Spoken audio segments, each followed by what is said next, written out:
Okay, so I think we are now direct. So we will start. I'm not sure if it's working. I will ask a friend if he can check if it's available on YouTube. Can you connect? Okay, so I think we are now direct.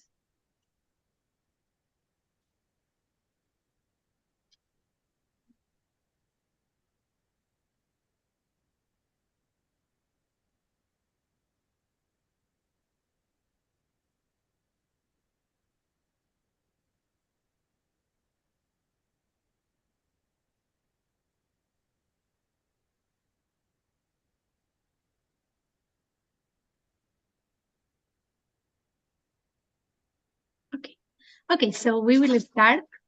Hola, benvingudes.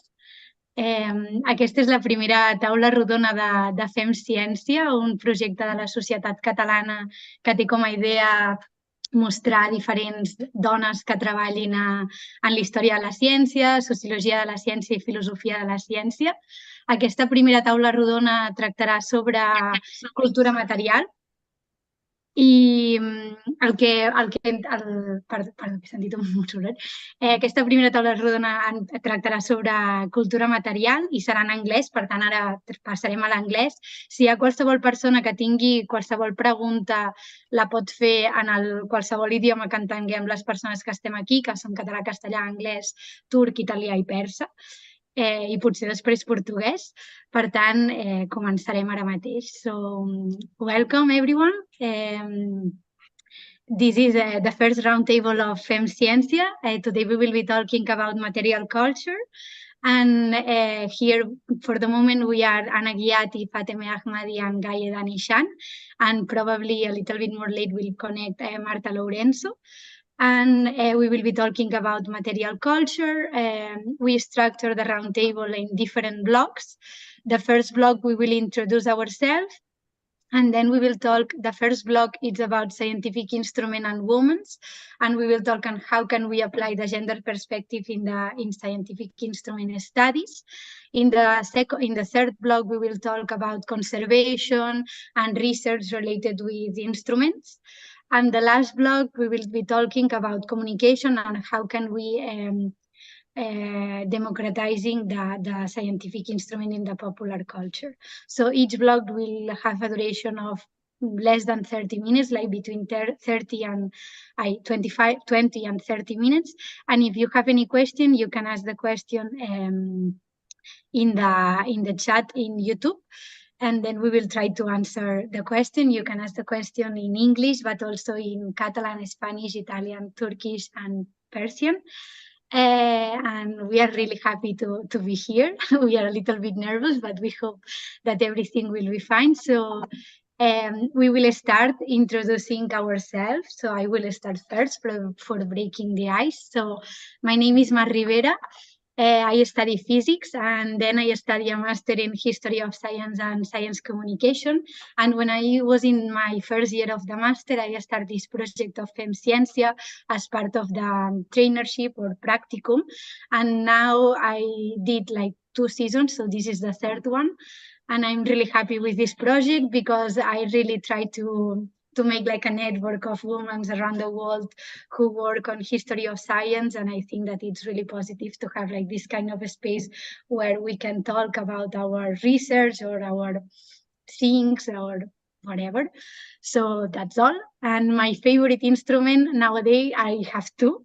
The first one is like a Maya instrument from the Maya culture in Mexico that I found in a museum, but I was trying to find the name, but I didn't find it, and my phone broke, so I don't have like the picture that I take in the museum, but I found it in Ciudad de Mexico in one of the museums, and it's like an instrument that the women use to waves so for some like clothes, for making clothes, but at the same time the women use it for fighting, like self-defense. So I found like really interesting, like how an instrument can have like different experience or different meaning, like one of like really daily life, like making some clothes, but at the same time like for self-defending. So I found it like really nice instrument.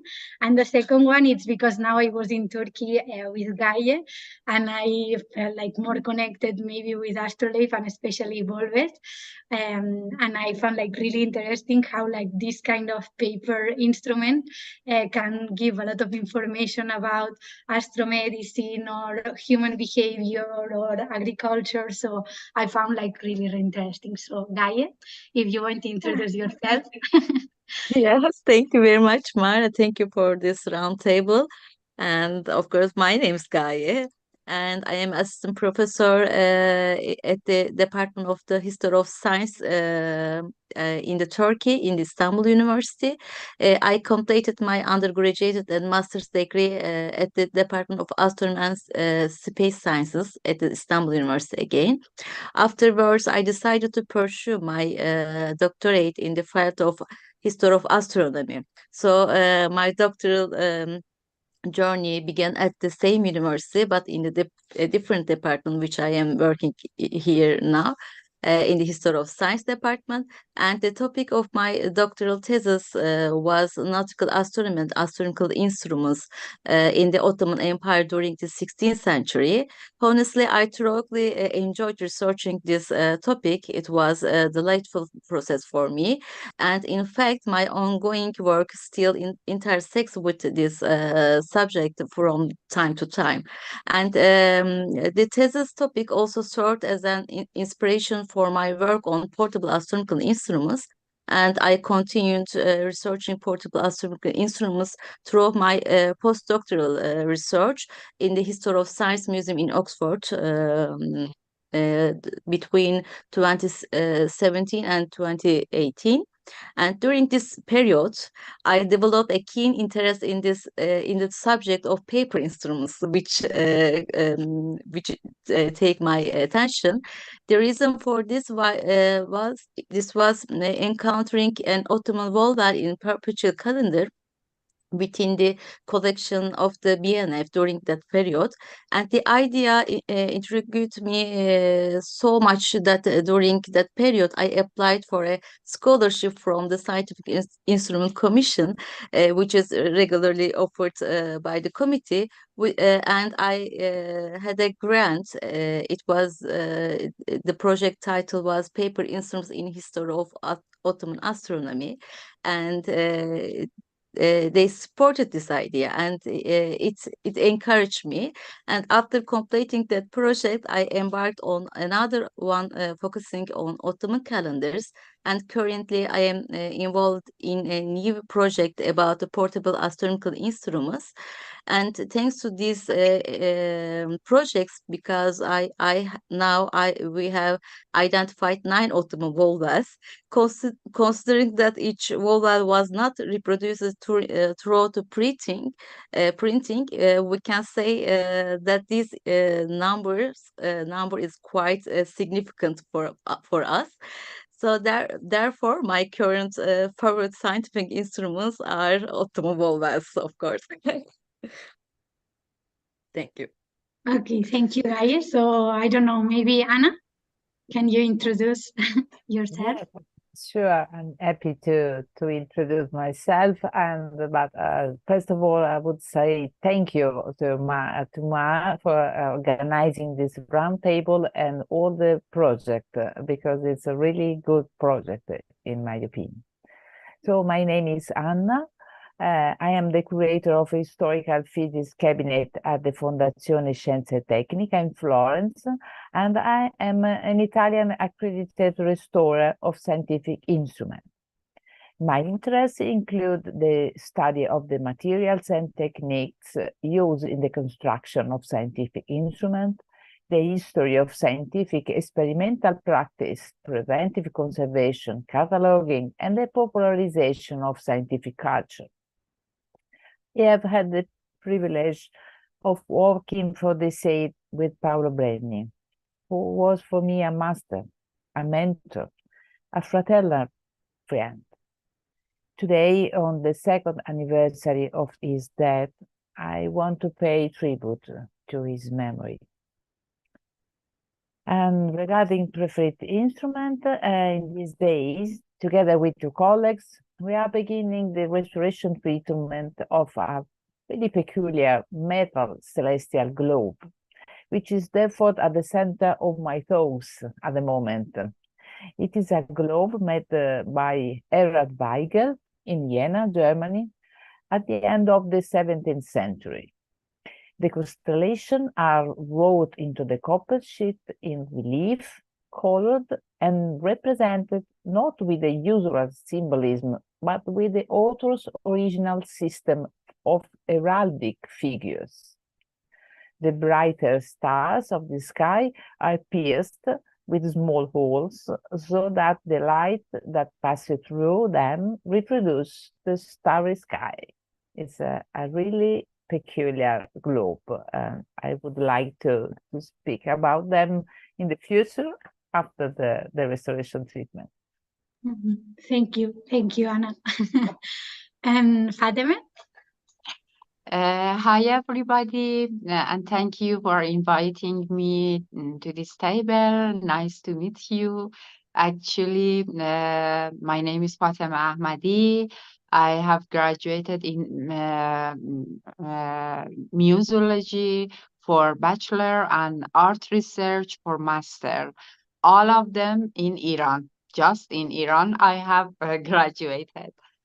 Actually, I have been working at the National Museum of Medical History for 18 years, and having worked in a specialized medical museum for most of my career. My favorite tool is storytelling. It seems that this is not a tangible tool, but telling stories is a tool to communicate with the outside world, and enter the mind of people who have come to see museum in peace. Thank you. Thank you all for introducing. If Marta join at some point, she will introduce herself. So now we will start with the first blog, which is related with scientific instrument and women and culture. And I will just raise like some questions that maybe the public, if someone wants to say any comments or anything, we invite them to participate as well as the other interviews. So one of the questions that I was thinking when I was preparing this roundtable was explain what do we understand about scientific instruments, which are the borders or the margin of a scientific instrument or technological instrument. And then also, for example, it was really important because when you look on history of science, we most of the time see nowadays that many feminist studies are rising. Like there are a lot of works about history of science and feminism or women. But when we look on scientific material culture and especially scientific instruments, we think that it's really hard to find like women, even if they are like instrument makers, but also the people who maybe use these instruments, or how can we find like any proof or anything that can rise on people like using the users of these scientific instruments. So how can we think about the method, or how do you think that we can apply the feminist work perspective when we are working on those instruments? And also I was thinking more away than just women, also about culture, and how is the experience of working with non-North or non-Western culture instruments, or the importance of talking about really diverse and not European instruments. So if anyone wants to make any comment on that, please, the floor is yours.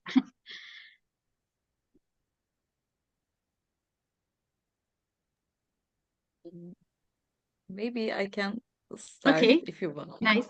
I am not sure because Yes, sure. okay. But you can say stop, Gaye, please say. Okay. I think when I first started working on scientific instruments, I had much clear answers for this question because, for example, a scientific instrument is a device designed, constructed, or used to measure or analyze data to understand or explore natural phenomena phenomenon, and these instruments play a critical role in scientific research, experimentations, and data collections across the various files. On the other hand, this definition can sometimes indicate for my studies on especially paper instruments and the various examples I have encountered. Scientific instruments constitute essential resources in the studying the history of science, not only because they shed light on their design and construction, production, practical employment and functions, but also they stimulate us in thinking about their role towards the scientific progress.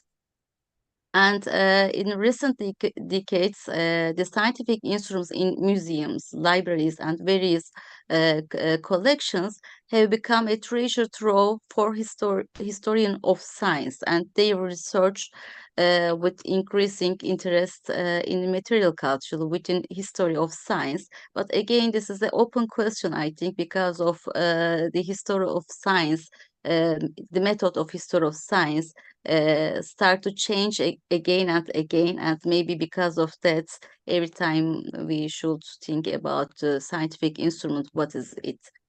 And again, another problem is period.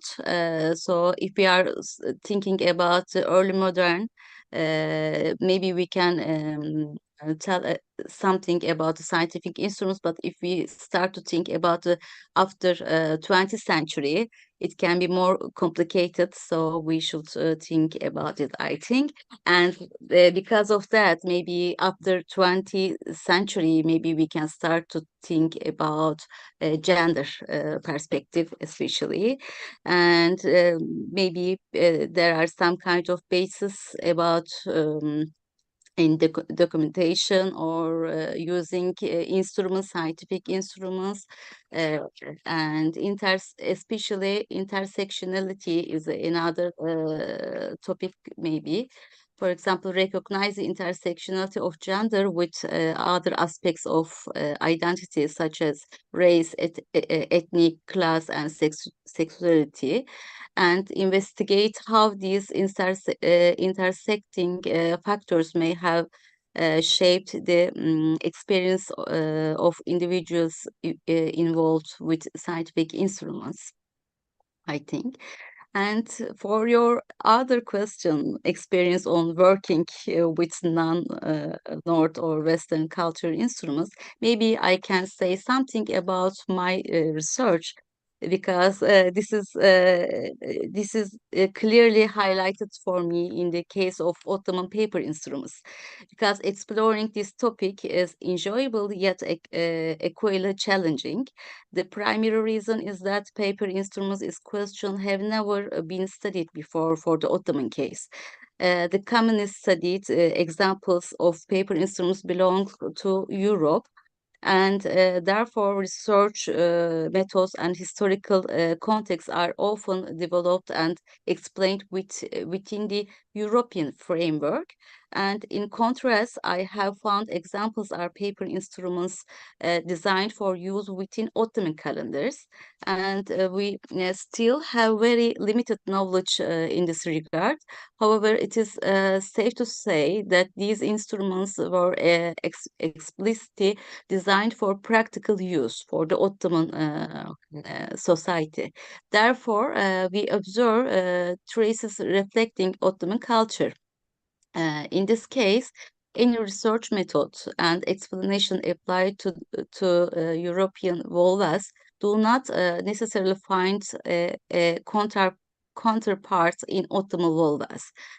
So in this case, we need to pursue an explanation for this type of instruments, not only as materials, but also within their historical context. And of course, this is not easy, but we will see. Yes, related with the thing that you are commenting, and also sharing like my experience now in Turkey, because last week or 2 weeks ago, like Gaye and Florence Sommer organized a congress in Istanbul about channels of transmission of the astronomical knowledge. And I think that it was quite interesting, because I never thought about that. But for example, when we are going normally in an international congress, most of the time, like we have talking about Ottoman instruments or Muslim instruments, like just one session dedicated or just for this topic, but the rest is like European. It's like, okay, so some kind of exotic thing, so we put it like all together, and it's like completely close aspect that cannot like share or interact like with other topics which are not Ottoman or Islamic. And I think the same happens with gender. Like normally when we do a presentation and we talk about something related to women, normally we are like just fitted on the session which is like women in scientific instruments. So I think that it will be like really interesting to have like this interdisciplinarity that allow us to talk like with all the disciplines, and not just like, okay, we need to be like really international, so we have one station on Ottoman, one station in maybe Latin American, or one station. So it will be like really nice that international is everything, not just the European and the others and the rest, or the same for women. So I think it will be like a good thing to reflect on that. So yes, I'm not sure, like Anna or Fatemeh. If I can, Yes, I sure. want to just say that in front of your question, I found myself really European centered about instrument. So there's a really big stimulation, and I have also many curiosity about scientific instrument outside Europe. But I find myself really unprepared about this. So I would like to go on about this. And in terms of scientific instrument in general, I think that scientific instruments are a huge group of objects, and it is really difficult to precisely define them. In my opinion, there are above all, there are physical historical sources. So they are part of material culture. And I think that in the recent decade, historians have no longer only considered the major event and the most famous protagonists. There has been a growing realization that history also develops thanks to the contribution of minor facts, and is indeed the results of the lives and works of everyone.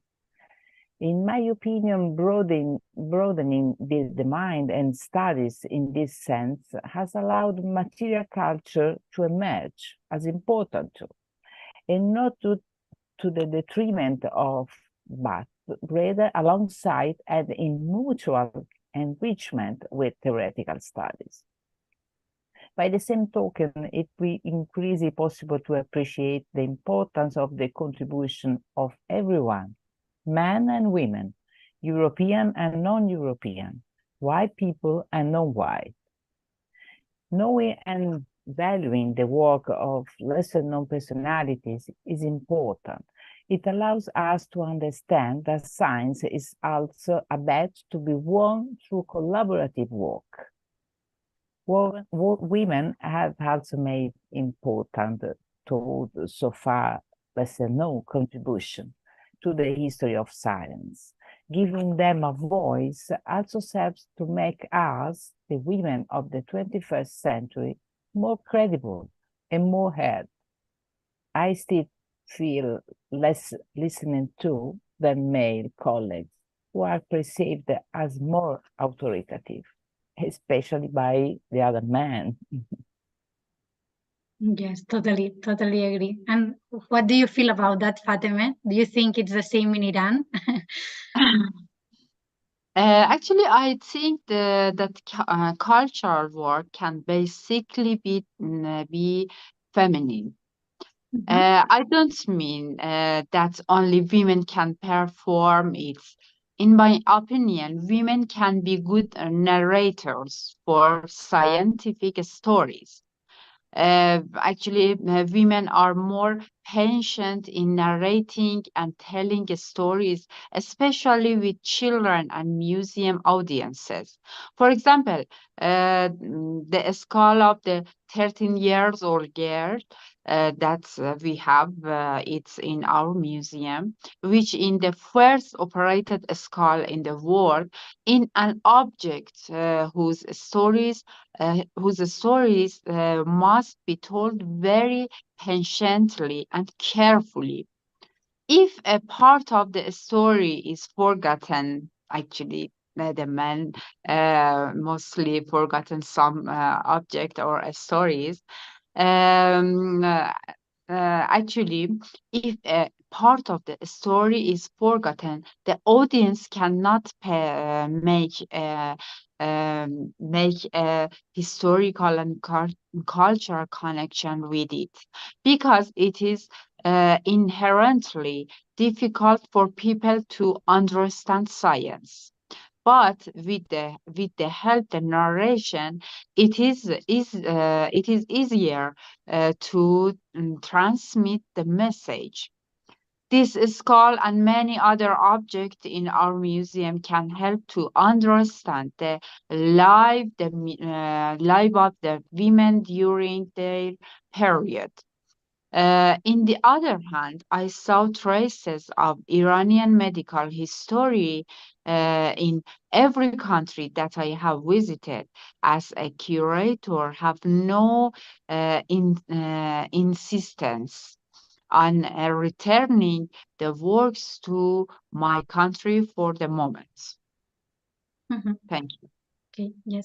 And with this thing that you are talking about, Fatemeh, about the narrations, I think that for me, like as a young researcher or young scholar or whatever, for me, sometimes it's difficult of how can I found like a narration related on scientific instruments, and how can I apply like that gender perspective or feminist perspective in an instrument, or how can find like narrations related with women.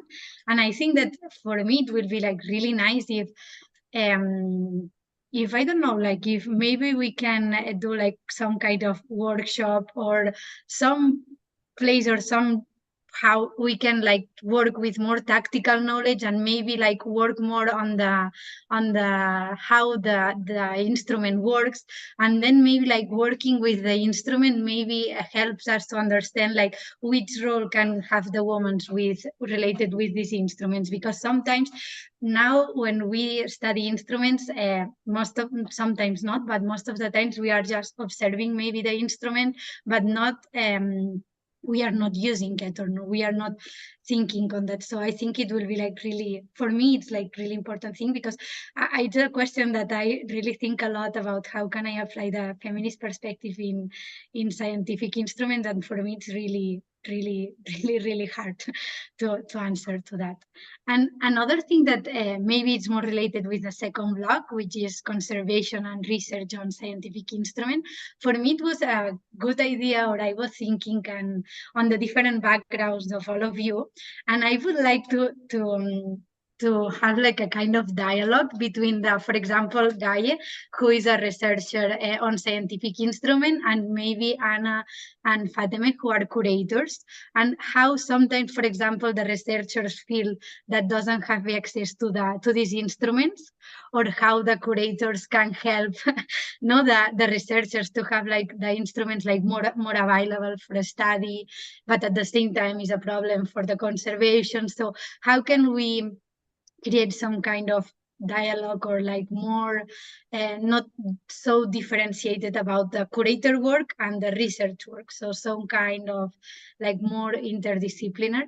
And in this second block I will also like I raise up like some questions, for example, for Anna, I have the question of what challenge do you see in preserving or conservation and exhibiting scientific instruments? Because I think it was really interesting about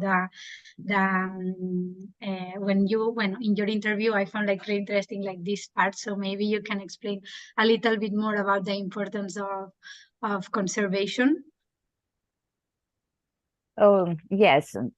Scientific instruments are objects that have had an active life, during which they have been used and operated. And this alters their perception once they come out of active life and take an historical meaning. And so they have often faced unhappy conservation condition after fall into disuse. Once obsolete, they were usually set aside and sometimes partly dismembered to recover pieces still reusable. In most cases, they were accumulating in unfriendly environment for years. It is now clear that the conservation condition must be well evaluated to preserve them as scientific heritage.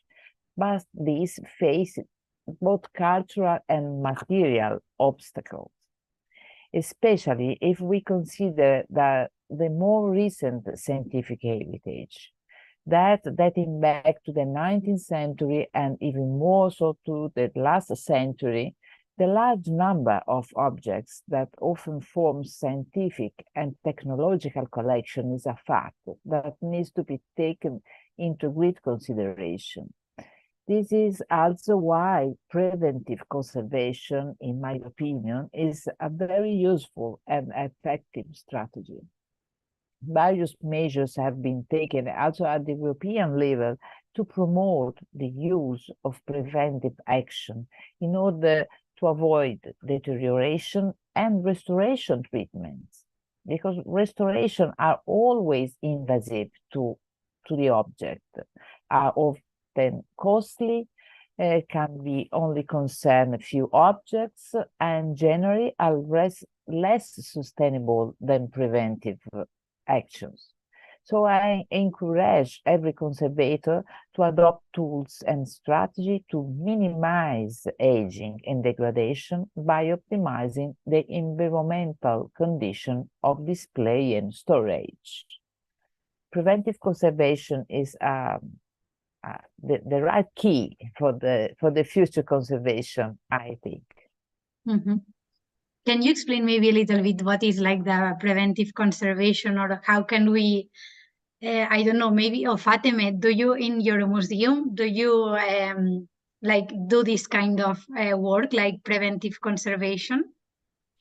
Actually, yes. Today, scientific tools and technology have advanced and changed a lot, especially in the museum where I work, called the Museum of Medical History. We have many tools that, while they are no longer usable, each one has its own stories.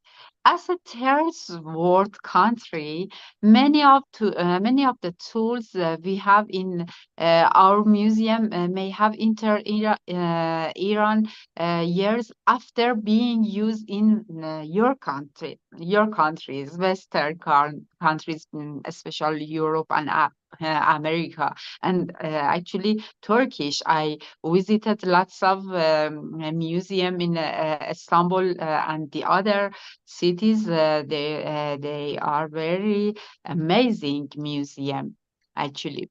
But when choosing them and displaying them, I consider the story of their transfer to the museum, the past they traveled from the West to Iran, and the doctor who, after going through many hardships, used it for the health of the society. I will definitely use it in the narrative and story of the museum.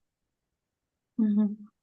Because, for example, in my experience in Turkey, like I've been there like just for 3 months, but it's crazy. Like every time they are like just restoration work, like in every museum. or in any place. And it's crazy because you see like how they piled up like completely entire buildings or entire like instruments, and it's like wow, like completely different on like when you look at something that they are doing in Italy or in other places in Europe. And I found like wow, it's crazy like how every country has their own strategies of dealing with the scientific culture. And I don't know, Gaye, maybe if you want to comment something on your experience or the difficulties that maybe you have encountered of founding these instruments or having access to private or public collection, like because most of the times the Ottoman instruments are not located in Turkish libraries. Maybe they are in London or other colonial countries. So maybe it's difficult because you need like some visa or some money to have access to this collection. Or even in Turkey, how can you deal with all this? Yes, yes, yes. We have a lot of problems sometimes, but when I have your questions, I start to think about um, um, my problems, my research in Turkey and especially in the Europe. And one of my impression regarding this matter is about less famous instruments found in local museums, especially in Turkey. Because, for instance, in Turkey, it is possible to come across various astronomical instruments in some museums, but not in just in Istanbul, because we know a lot of good collection in Istanbul, but there are another museums in Turkey, but there is some kind of problems with the researchers and creators and the other librarian staff, for example. And on the other hand, instruments in these collections may sometimes have missing parts or appear unassuming. Hence, there are instances where instruments are not displayed and are instead stored in storehouses. This is problem because as a researcher, you want to see all these pieces because it can be a kind of mean for us, but the problem is when we can't see the all pieces, it is problem. So we need to make a kind of connection between again researchers and creators and the other directors. So and however, it is the same problem is for the paper instruments, of course, because the preservation and presentation for examination by researchers of such instruments, which are already difficult to research as materials, still pose a challenge.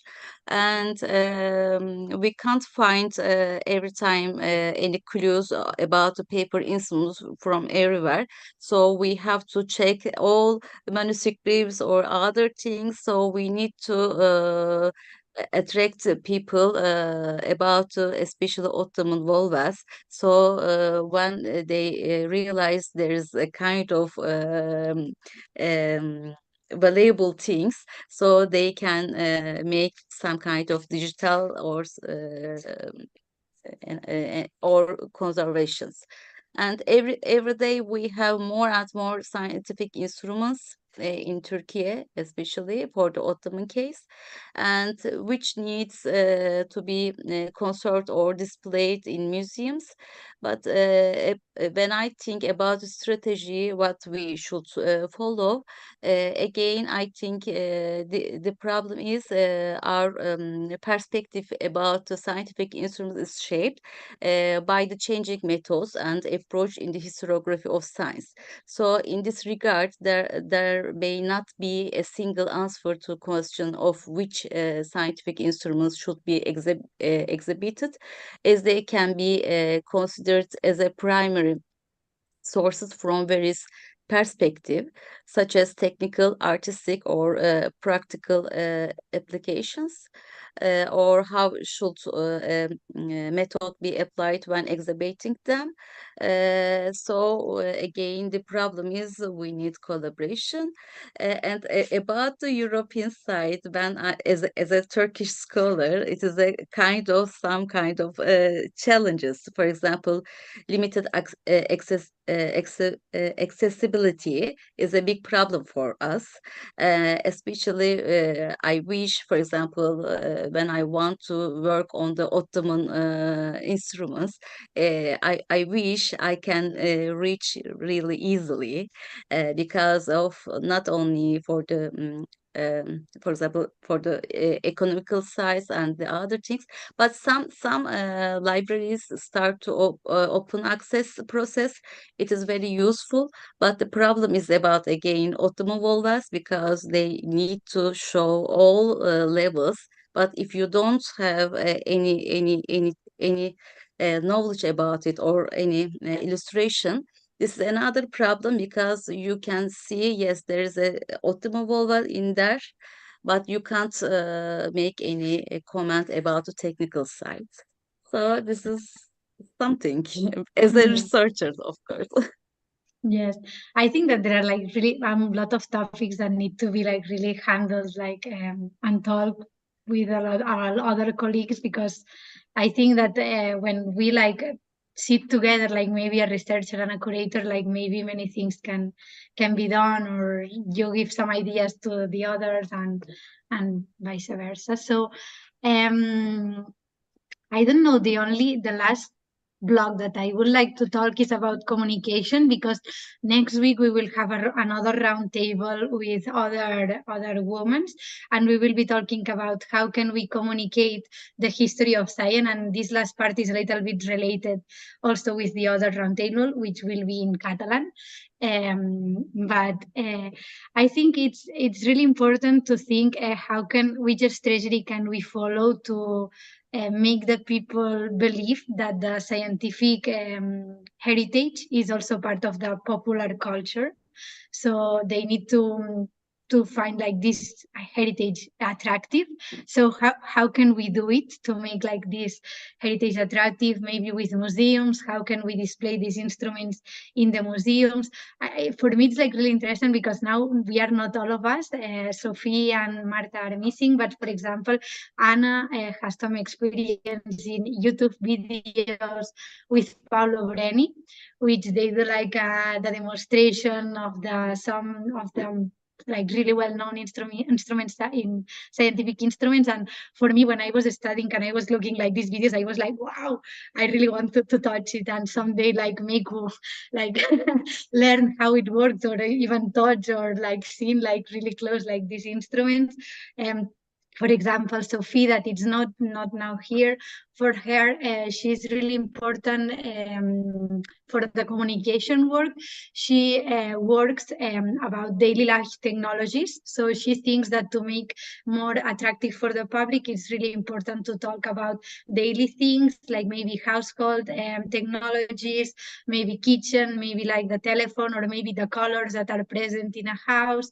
And I think maybe it's another good strategy, but maybe not always work, because maybe the people find it like really boring, because they are used of these instruments and they need like something like bigger that cut your attention.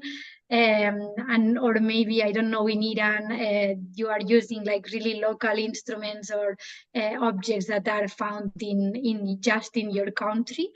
So I don't know, what the strategies do you think are good, or can be good point to start to present like the scientific instruments? And also I would like to talk a little bit about the online exhibitions, because with COVID, a lot of online exhibitions start like in museums, and I think that most of the people are not agree with them, or find like that it's not the same as when you go to the museum. You have like a complete different experience that when you check an online exhibition. But at the same time, maybe it's a good point to arrive to some people who cannot go to a museum or cannot travel to another country. So maybe at the same time it's useful. So I don't know, maybe Fatemeh, you can start because you have experience in both, in scientific, in online exhibition, and also you are like the curator of one museum of Iran. So maybe you can also explain, because in Iran the political situation is really difficult. So also it has to be difficult to think about the communication and which communication is allowed or not. So Okay. In general, in answer to this question, I must say that until the society reaches in intellectual and psychological peace, museums cannot have a special look at it as an attractive part. I am sending you this message from a country in crisis. Museum owners in these countries are currently limited to preserving and collecting historical and cultural artifacts. We cannot make any claim to show the material and spiritual culture of our country attractively. In addition, the museums in such countries are in the hands of the governments. Therefore, they cannot have an independent message far from the systematic body of the country. If people are disgusted by their governments, museums, and manipulated history will automatically become part of this disgust and neglect. So, in the first step, museums should have the ability to be autonomous and display the events of the country of a country, so that they can be targeted by tourists and people.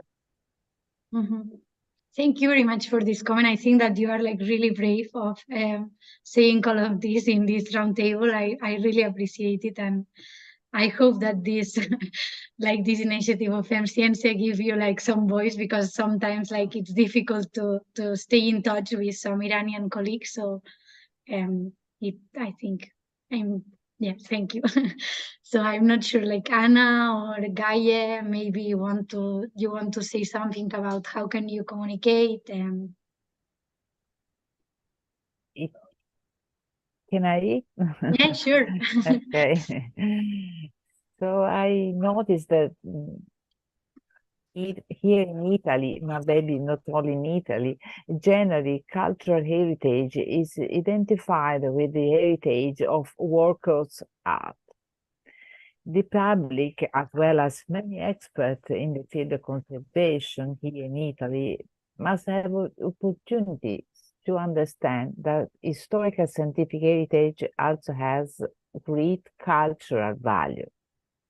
And this heritage also needs to be preserved with care and expertise to ensure its enjoyment for future generations as well as the artistic heritage that is so huge, so important in Italy. And I believe that one of the best ways to unveil the cultural value of these objects and collection is to contextualize the items. Organizing events and the exhibition to convey to the public how to decode them and relate them to societies and their development. This is definitely a trump card in my opinion. And additionally, many ancient instruments and many experiments that were conducted with them have great fascination. These aspects can also be used as a lever to attract interest, which then must still be fed with content. And about events in online, events, demonstration, and in-person exhibit are undoubtedly my favorite occasion because of the greater involvement through direct participation. And however, not always and not everyone can attend in person for reason of distance, of time, of economic availability, or for many other reasons. So online activities then become an opportunity for greater outreach. And in my opinion, we do not run the risk of this replacing the previous. I think it is not a risk. And as you said, I experienced the production of video clip on YouTube channel. This experience with the YouTube channel, with the videos made with Paolo Brenni, was very interesting in this respect. The publication of videos on this channel started about 13 years ago. During these years, we have seen the number of visitors and subscribers to the channel grow to a number we would never imagine it, with a remarkable upswing during the pandemic. Analysis of the viewing data tell us a lot of interesting things about the audience and their preferences. Information that is also useful for better centering the communication work also with the audience in presence. And this is unexpected for me. Yes, yes, completely. And for me, the Italian case is like surprising because when you go to Italy, you have like really big museums and the people are really interested in like art and artistic or historical heritage. But then when you go to the science heritage, like there's a really huge bias, and it's like no, it makes you think like how can be like this lack of interest of scientific instruments just because maybe uh, till now or till the last, I don't know, like maybe 5 or 6 decades, but it was not used to talk about scientific instruments as part of the cultural heritage of a country. But how this tradition like continues till nowadays, and it's really difficult and it's a really slow process to change it and to make like the people like convince them that it's part also of the popular culture. Yes, especially in Florence, where I work, where I live. Florence is art and Renaissance, and stop. No, completely. This way. Yes. Okay, maybe you have some comments, like maybe I don't know, like your experience maybe working on some congress, or I don't know, you also organize like some kind of workshops. I don't know what you want to say on this. Maybe I can say something as a audience or lecturer on history of astronomy, because we have a lot of students in undergraduate, master and PhD students in the Department of History of Science, and sometimes when I try to tell about my lecture to my students, every time I advise the demonstration videos and virtual tours. So I think really it is important for the educational programs, all these events, because really they are so useful for us, especially for example, if I want to explain about the globe, how it works or something like that, and the video is very helpful for me, for students. And yes, I organize interactive workshop. I think it really works because especially my maybe I really I think it was next week. It was very really busy days for us. But Jan Hogendijk and Taha Yasin Arslan and I organized this kind of interactive workshop for everybody. Of course, the level is important because when you want to choose which for your interactive workshop for whom? For example, for high school or for undergraduate or the high level. So their context, it can be really uh, change. But I think it is very important because they can touch and they can work on it, or something like that. So it is really useful for us. And of course, online exhibition is great because it provides about the global access and 24/7 accessibility, and about the cost efficiency. Everything is very nice, but in the same time I am like a touchable a person. So when I see the clothes is very great. Yeah, and I think there are some kind of questions for me or for us. I'm not sure. For us, yes, these are, but you can finish if you want. So, Yeah, but this is only okay. my thing. Okay. So yes, we have like two questions in the chat. So the first one, well, I write it both here in the chat. I think that all of you can see it. So the first one is, in your experience, how do scientists value heritage?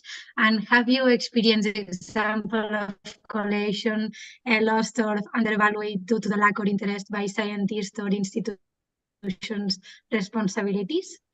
So if anyone wants to answer, if not, I can start, and then maybe you can think a little bit, and then you can answer. For example, in my experience, maybe I didn't work with any scientists, but for example, now I was doing the catalogation of a secondary school, high school in Valencia.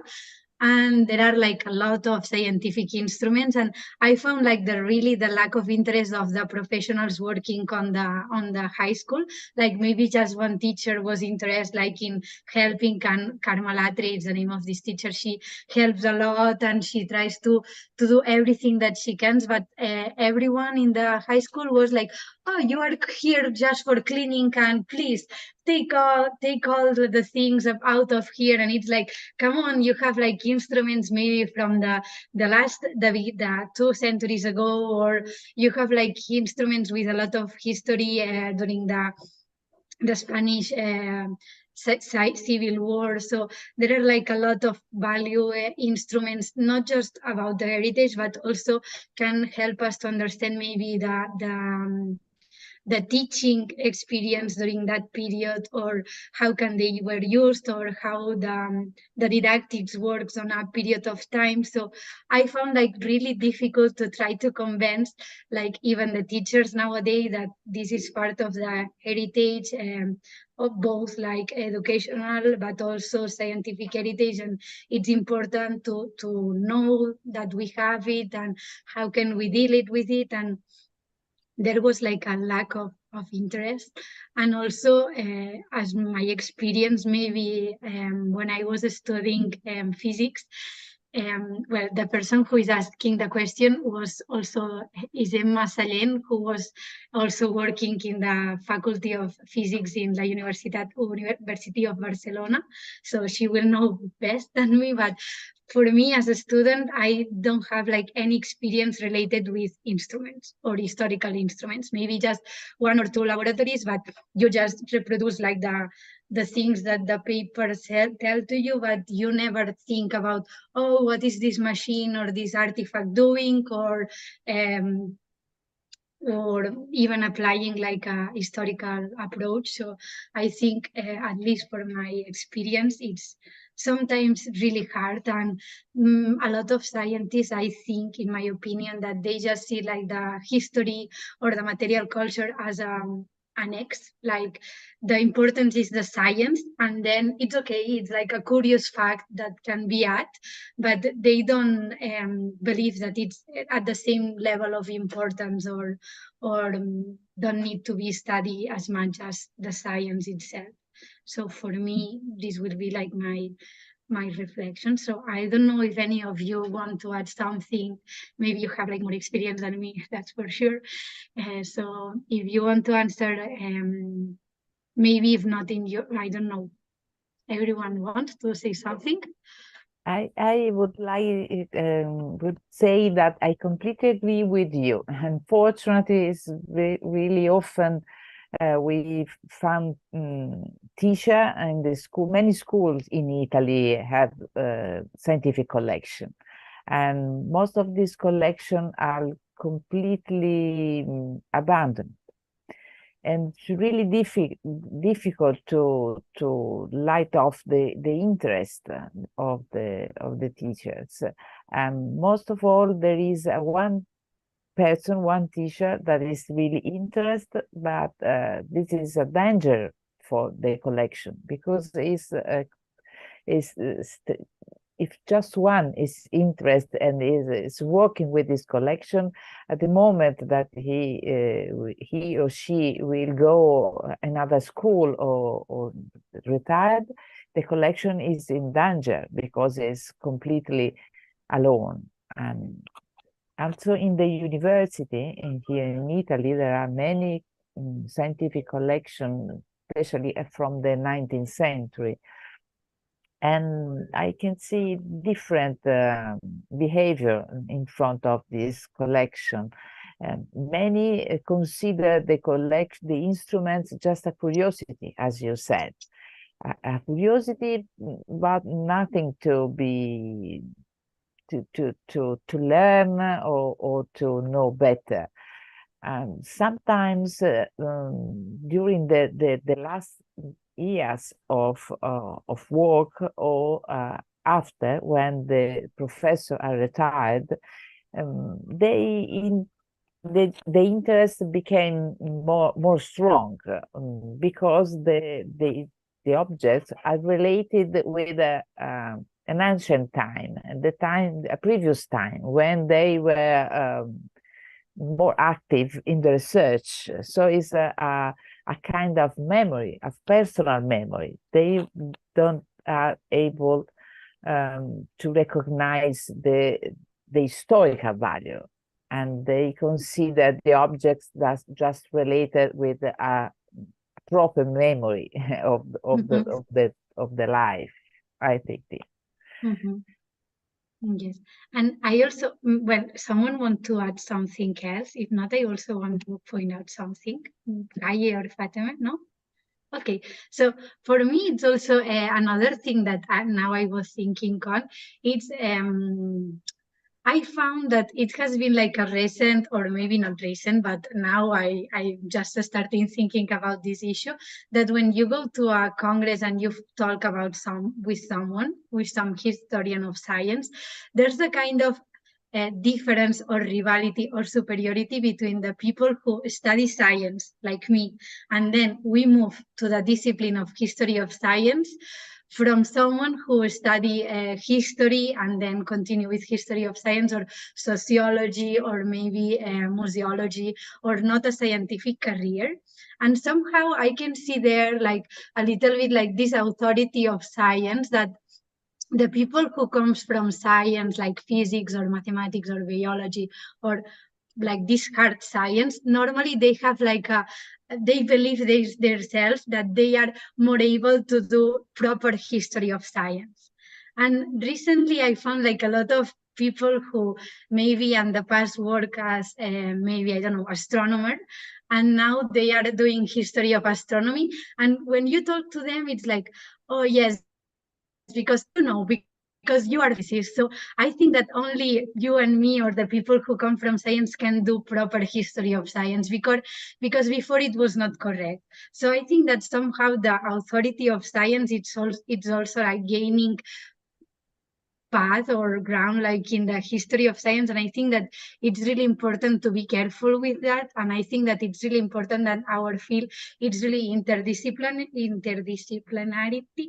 So we have people with one background, with a different background. And I think the good thing of the interesting thing of the discipline is that we are like really different between us, and we can like share, and we can learn things from one to another, and we don't we have to fight against this, because I don't like this idea of the science, like, okay, now yes. So that's another thing that I want to also to point out, because it's also yes. And we also have a second question, which is, do you think what do you think about yourself as woman doing your work, both with positive or negative implications? Do you find any specific gendered aspects? If someone wants to say something, if not, I can also like start like maybe doing like just a brief, because I don't have like a lot of experience like for the moment working on the field. But for example, for me, at the same, sometimes it creates to me like some kind of contradiction, because I'm really interested on working in topics related with gender or with women, but at the same time, I don't want to be fitted as, okay, you are a woman, you need to talk or to think about gender aspects. So, okay, I'm a woman, I'm interested on that, but it doesn't make that every woman needs to know or has to be an expert on gender things, or maybe they are not interested, or a man are interested in this topic and he can do his research on that. So I think that sometimes need to be, yeah, no sé, we have to pay some attention, because just for being a woman doesn't make us like expertise or the voice of the woman, and like we don't have to work or to know anything about a woman and history of science. And I don't know, like, and for being a woman myself and my research, for me, maybe I try to give like another perspective or another approach, because maybe my own experience make me look to different things at a man, because the gender like is a cultural thing, so somehow influence like everything, and I also influence like the way which I look on the things or think about different topics. So I think, of course, like women and men can look really different to topics, but not just women and men, like also other aspects of the cultural life or environment that every one of us has. So that's my opinion, but maybe I don't know if any of you want to say something about your experience as a woman doing your job. If do you think that has some positive or negative implications, or maybe some difficulties, or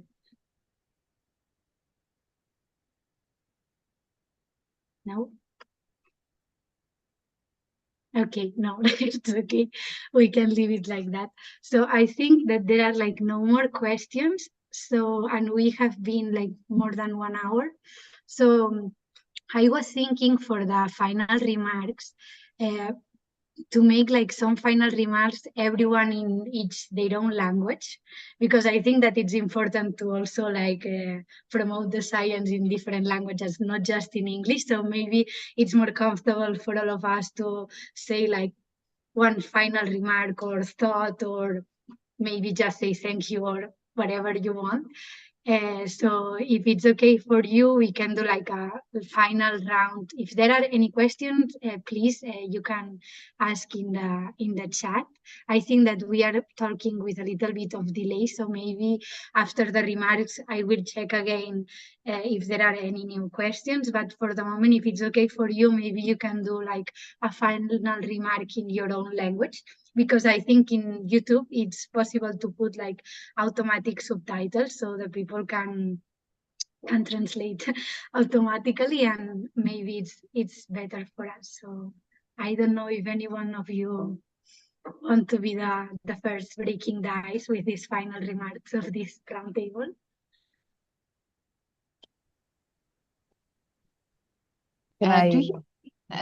Do you ask about online exhibition?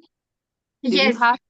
Yes, I don't understand. Yes, okay. You can add. Yes, of course. Please add something about the online exhibition, please. I don't understand your question. No, don't worry. Can I say no? Sure, sure. Yes, yes. Because I have answer for this Okay. question. Yes, Sorry, of course. because I don't understand your question. Mhm. Actually, about the online exhibition, the fact is that in my country, a number of online programs from museums were presented during the corona epidemic. But personally, I was not satisfied with them. Um, uh, uh, at the same time, I saw that many museums in the world had prepared themselves for such difficult days, having a long-term vision for unpredictable events was a point I observed about Iranian museum, which were very weak. But in the end, considering the lack of facilities, relatively good, but it was not satisfactory. Um, and just that, thank you. And for the last your question about I think final. Yes, remarks. Yes. Okay. Okay, thank you. Okay. For the last my sentence about this meeting, thank you for inviting me to this program. I believe that the gender of cultural work is a woman's work.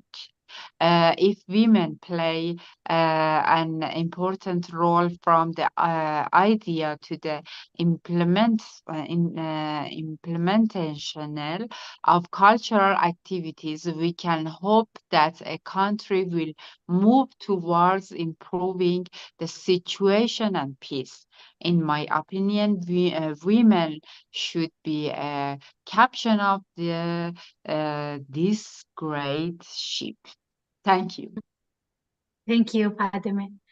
Yes, and going back to these like online exhibitions, like maybe we don't even have to think about the online exhibitions as a substitutive or in-person exhibitions. But for example, for me, it's not an exhibition, but this series of FEM Ciència, at least for me, allowed to know like many people around, many women around the world and have contact with them, and then have a lot of opportunities to go to some place to another and learn from them. And for me, it's like really important because I think a lot of young people or young researchers, we just finished like our masters, and then we are just okay, and now what? And I think it's really important to listen, but not just listen, also interact and talk with all of you. And I learn a lot of all of you, and I'm so happy to have this opportunity. And I think that for me it will be like really nice if somehow, I don't know how can we create like a kind of network of women or people like sensitive with this topic, and how can we collaborate with all of us, and how can we create like something tangible that can arrive to more people. And for me, like the online part, it's like really useful for that, because if it will be in person, it will be like really limited like territorial. But yeah, I think it's really nice. And I don't know, maybe any of you want to add something or final remarks, or if not, we can close it here, I don't know. But feel free, if you prefer to talk in your own language, it's okay. Like you can do like a final remark or final maybe questions that can be interesting the people who, because this video will be recorded in YouTube and the people will have access. So maybe if you want to say something, or you have planned any event or congress, or you want to announce like something, a study that will be published soon, or maybe some information that is interesting for other people, maybe it's a good opportunity. And I don't know, Gaye or Anna, you want to add something maybe in Italian or Turkish or English? I would like just say thank you to Mar for this occasion, and for that. It's really extraordinary for me to meet Gaye and Fatemeh. I probably it's the unique possibility for me. I hope maybe in person in some congress or symposium, but this is a really important occasion for me. And in this European-centric culture, is really important for you European to meet people coming from other part of worlds, and such as I think it's important for the people that live outside Europe to meet European and beginning to share an interdisciplinary way for our work and for our life. And so now I say the same in Italian. Of course. Così ho ringraziato molto Mar per questa opportunità di incontrare Fatemeh e Gaye, un'opportunità che non avrei probabilmente potuto avere in altro modo. È molto importante per noi europei incontrare colleghi e parlare con persone fuori dall'Europa per conoscere le altre culture e per realizzare quanto la cultura dominante sia stata fino adesso centrata sull'Europa, e che forse questo deve cambiare, non è più possibile. È un arricchimento conoscere colleghi da altre parti del mondo fuori dall'Europa. Grazie Mar, Grazie e a te. grazie a Gaye e Fatemeh. Yes. So Fatemeh or Gaye, maybe you want to say like something, or in Turkish or Persian. So feel free, please.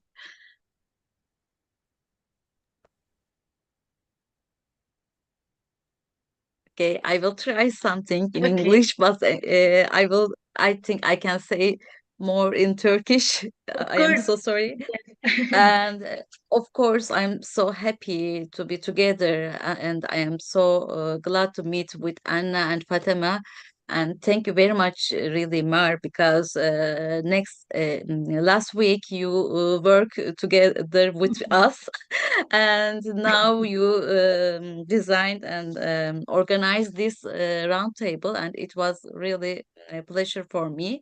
And I think it is very great for the connection network, and as a researcher it was very uh, valuable to meet with Anna and Fatemeh, and because of that, because of this discussion, I learned a lot of things, and again it will be great for me in the future, I think. Now in Turkish, it was evet, Türkçe konuşmak daha rahat ettirdi beni, ama bu toplantı için Mar'a çok teşekkür ediyorum. Anna ve Fatemeh ile tanıştığım için de çok mutluyum ayrıca. Çünkü böyle bir network'te böyle bir işbirlikleri her zaman için organize etmek çok kolay olmuyor. Ama Mar bunu yaptı. Geçtiğimiz haftalarda da kongremiz ve çalıştayımızda da Mar bizimle çalışmıştı. Bu tarz çalışmaları çok kıymetli buluyorum. O yüzden bunun da bir parçası olduğum için gerçekten çok mutluyum. Herkese teşekkür ediyorum. That's all. Thank you very much. Thank you very much. Fatemeh, you have something to say, maybe in Persian. Persian. I told English. Again, thank you for for inviting me to this program, and nice to meet you, Anna and Gaia and Mar. You have many problems for making this meeting.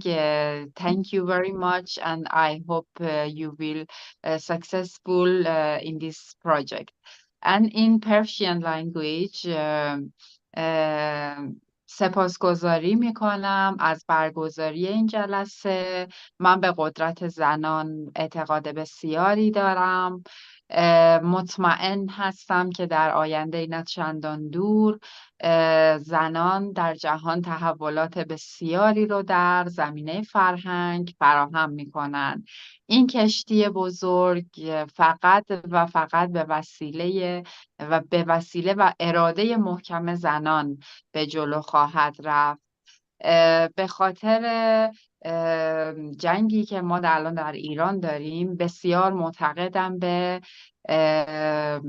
women freedom and life. زن زندگی آزادی. Thank you. Thank you, Fatemeh. Thank you very much. And well, I don't know what to say, but for me, it's a pleasure to continue with this project of FEM Ciència, because I learned a lot and I really enjoyed a lot, and I met like really marvelous women around the world, and I think that it's a really, really, really great opportunity. And for me, it was important not just to leave the project in an interview project, also like create somehow kind of dialogue or conversation between all of you and also me, or maybe the public. So this is like the first experimental roundtable. I hope that it's interesting and it's good. I think that it was. But if anyone of the public has any idea of how can we continue this project, or how can another, I don't know, any initiatives that can be done, it will be really nice, because for me it's really important to have a lot of I don't know, a lot of contact with the people who is following this area, or what feedback, because sometimes I feel like a little bit alone, like doing the interview. So for me, it's really important if anyone has any feedback or has any idea, or it will be really nice. And I hope that one day we can meet all in person. And thank you very much. And now maybe I will do also the closing in Catalan. Moltes gràcies a la societat catalana per donar-me l'oportunitat i continuar aquest projecte de FEM Ciència, que no es quedés només amb la primera temporada en motiu del Dia de la Dona i la Nena i la Ciència, o el Dia de la Dona, sinó que tingués una quotidianitat i mostrés com que hi havia un interès real en aquests temes, que personalment he après molt i m'agrada molt continuar amb aquest projecte i tenir aquestes converses, i que m'agradaria que aquest projecte fos cada vegada més interactiu, com que es poguessin crear algun tipus de diàlegs o converses. Per tant, si qualsevol persona del públic que ha assistit avui, o que potser veieu aquest vídeo més endavant, si teniu qualsevol idea, el correu de FEM Ciència és femciència2@gmail.com. I el posaré, si no, als comentaris, i qualsevol feedback és super agraït i més que benvingut. I espero, no sé, que algun dia també puguem fer algun acte presencial de FEM Ciència, o d'alguna manera crear aquesta xarxa com de dones o persones sensibilitzades amb el tema, perquè moltes vegades potser en els congressos parlem sobre els nostres projectes d'investigació, però no de temes potser més propers o com idees així més generals, i realment és molt enriquidor i realment pot canviar molt la nostra manera tant de treballar com de veure la disciplina en si. Per tant, thank you very much. Thank you very much. So I think that's the end of the roundtable. It will be in YouTube, so I will send you later the link in case you want to share or look it after. So thank you very much again, and I hope to keep in touch and see you soon. Yeah, thank you. See you Okay, soon. bye-bye. Bye. Thank you very much. Thank you. Bye. Bye. Bye.